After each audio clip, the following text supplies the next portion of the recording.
Dalim Sunbeam group of schools and hostel Rohania Varanasi के multipurpose hall में time capsule के उद्घाटन समारोह हेतु पत्रकार वार्ता का आयोजन किया गया। रिपोर्ट जमील अख्तर। वाराणसी संस्था के अध्यक्ष डॉक्टर शून्य प्रदीप बाबा मधरोक ने पत्रकार बंधुओं को संबोधित करते हुए कहा कि मैं आप सभी को यह बताते हुए बड़े हर्ष एवं गर्व का अनुभव कर रहा हूं कि टाइम कैप्सूल का उद्घाटन दिनांक 21 फरवरी 2024 दिन बुधवार को डालिम्स सनबीम स्कूल्स के रोहनिया शाखा में करने जा मेरा नाम माहिर मधोक है। मैं डालिम सनबीम स्कूल से एडिशनल डायरेक्टर हूँ। क्या कॉन्सेप्ट आपने उतारा है इस बार, क्या डिफरेंट है? सर हम लोग टाइम कैप्सूल कर रहे हैं, जैसे कि हमारे प्रेसिडेंट सर ने बताया, हम लोग सोशल सर्विस है। सोशल सर्विस क्या, ये इमोशनल सर्विस है। हम लोग बनारस के लिए कुछ करना चाहते थे, हम लोग बनारस को प्रिजर्व करना चाहते थे। बेसिकली आज से 100 साल बाद बनारस दुनिया की टॉप 10 सिटीज़ में से एक होगा, और ये सबको पता है, ये सब लोग बिलीव करते हैं। और वो वहाँ तक पहुँचा कैसे? आज के लोगों की वजह से, आज की सोच की वजह से। तो आज की सोच हम लोग एक बॉक्स में डाल के उसको ज़मीन के अंदर डाल रहे हैं, और ये सोच 100 साल बाद हम लोग की फ्यूचर जनरेशन हमारे मैसेजेस, हमारे लेटर्स, हमारी वीडियोस निकालेगी और आज के लोगों के बारे में जानेगी। और उस टाइम उनको रियलाइज़ होगा कि बनारस टॉप 10 सिटी में पहुंचा कैसे, आज के लोगों की वजह से और आज की थिंकिंग की वजह से। ये आज की थिंकिंग आपकी फ्यूचर जनरेशन, हम सब की फ्यूचर जनरेशन के लिए हम लोग मैसेजेस डाल रहे हैं। ये कॉन्सेप्ट कहाँ से आया आपके माइंड में, और इसे एकदम लेवल पे लाने के लिए कितनी मेहनत करनी पड़ी आपको? सर ऐसे माइंड में तो मुझे रैंडमली आया था, क्योंकि मैं चाहता था कि टाइम मशीन और ये सब चीज़ों के बारे में हम लोग पढ़ते रहते हैं, टाइम ट्रैवलिंग के बारे में। बट टाइम ट्रैवलिंग करेंगे कैसे? सबसे इजी तरीका क्या है? अपने आगे खुद की जनरेशन और बनारस के जितने लोग हैं उनको एक फर्स्ट हैंड खुद से मैसेज लिख के देना, वो ये टाइम ट्रैवल है। तो यही कॉन्सेप्ट को फिर हम लोगों ने बनाया।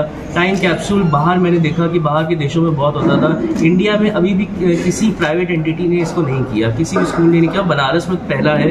यूपी में आई थिंक गवर्नमेंट ने एक या दो बार आज से 50 साल पहले, 20 साल पहले टाइम कैप्सूल डाला था। प्राइवेट एंटिटी और मॉडर्न टाइम में ये पहला टाइम कैप्सूल है इंडिया का। तो ये आइडिया मुझे वैसे आया था, और मुझे बस पूरे बनारस को प्रिजर्व करना था। 2024 के बनारस को मुझे प्रिजर्व करके डालना था। आप प्रिपरेशन करने में कितनी मेहनत लगी और हेल्प किसकी बहुत ज़्यादा। सबसे स्टार्टिंग में जब मैंने अपनी पूरी टीम को बोला था कि हम लोग को ये करना है, सबने मुझे मना कर दिया था। सब कहते हैं कि आप पागल हैं, आप इस टाइप की चीज़ें सोच रहे हैं। सब लोग मुझे पागल बुला रहे थे। मैंने कहा पागल और जीनियस बनने में बस थोड़ा सा थिन लाइन है, तो फिर भी लोगों ने मुझे जीनियस नहीं समझा उसके बाद भी। अब क्या लग रहा है, आज प्रेस कॉन्फ्रेंस हो रही है, मैं भी अपने आपको पागल ही समझता हूँ। जब प्रैक्टिकली ये चीज़ें होंगी तो जब प्रैक्टिकली सारी चीज़ें होंगी और जब ये ज़मीन के अंदर जाएगा तो उस टाइम की क्या फीलिंग, क्योंकि सोचा होगा आपने कि क्या उस समय होना है? उस टाइम सबसे ज़्यादा तो बस प्राउड फील होगा, और ये होगा कि कुछ हम लोगों ने बनारस के लिए किया, कुछ अपने लोगों के लिए किया, कुछ फ्यूचर जनरेशन के लिए किया। मेरे लिए पता है सबसे ज़्यादा प्राउड चीज़ कब होगी, तब शायद मैं यहाँ रहूँगा भी नहीं। क्या 100 साल बाद आप में से किसी ने मैसेज डाला हो और वो आपकी फ्यूचर जनरेशन पढ़े कि मेरे परदादा, मेरे दादा ने देखो मेरे ये लिख के दिया हुआ, जब ये टाइम कैसे निकलेगा, पर दादा ने लिख के दिया हुआ। उस टाइम मॉडलों की लाइब्रेरी में जाएगी। किस लिए प्रेस कॉन्फ्रेंस आयोजित की गई है? आज की प्रेस कॉन्फ्रेंस एक ऐतिहासिक चीज़ को समाहित स्मृति में लाने के लिए किया गया है। यह कोई कमर्शियल प्रेस कॉन्फ्रेंस नहीं है, ये एक ऐसी प्रेस कॉन्फ्रेंस है जो कि आने वाले हमारी जो जनरेशन हैं, जो सक्सेसर्स हैं, उनके लिए ये बहुत महत्वपूर्ण है। आज मैं ये बता रहा हूँ, हम लोग डालिम सनबीम स्कूल के कर कमलों द्वारा एक ऐसा टाइम कैप्सूल बना के धरती के अंदर समाहित कर रहे हैं, जो कि आज का काशी, पुराना काशी, ये सबको मिला के और आज की जो जनरेशन है उनके विचार मिला के, ऐतिहासिक भी, इमोशनल भी, भूगोलिक भी, ये सब कुछ हम लोग ज़मीन के नीचे 10 फुट नीचे अगले 100 वर्ष के लिए कल की तारीख में हम लोग डाल रहे हैं, जिसका टाइम कैप्सूल जिसको बोलते हैं बना के। ये वैज्ञानिक तरीके से एक टैंक बनाया जाता है जिसकी आयु कम से कम 200 वर्ष हो, और उसके ऊपर लिख दिया जाता है कि इस ढक्कन को या इस कैप्सूल को आप 100 वर्ष बाद इस तारीख को खोलिए।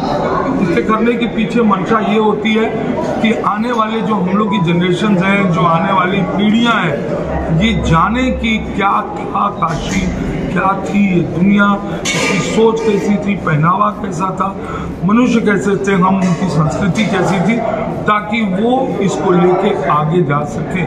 आज विज्ञान ठीक है, हम लोग को आर्टिफिशियल इंटेलिजेंस की ओर ले जा रहा है, बहुत सारी चीज़ों की ओर ले जा रहा है, पर किंतु इस प्रकार के टाइम कैप्सूल के समाहित करने से हम अपने इमोशन, अपनी संस्कृति, अपने आप को, अपने अंदर के मनुष्य को हम जिंदा रख सकते हैं आगे आने वाले मॉडर्न वर्ल्ड के चैलेंजेस के सामने।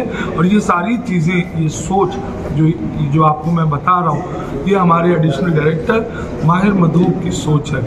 ये एक पुत्र की तरह नहीं मैं इनको इंट्रोड्यूस कर रहा हूँ, एक प्रोफेशनली बता रहा हूँ कि सारा A to Z सब कुछ इनकी सोच है, इन्होंने किया, इन्होंने ही वैज्ञानिकों से संपर्क किया और आज आपके सामने टाइम कैप्सूल मौजूद है। सर कहाँ पे ये ज़मीन में गाड़ा जाएगा और बताइए।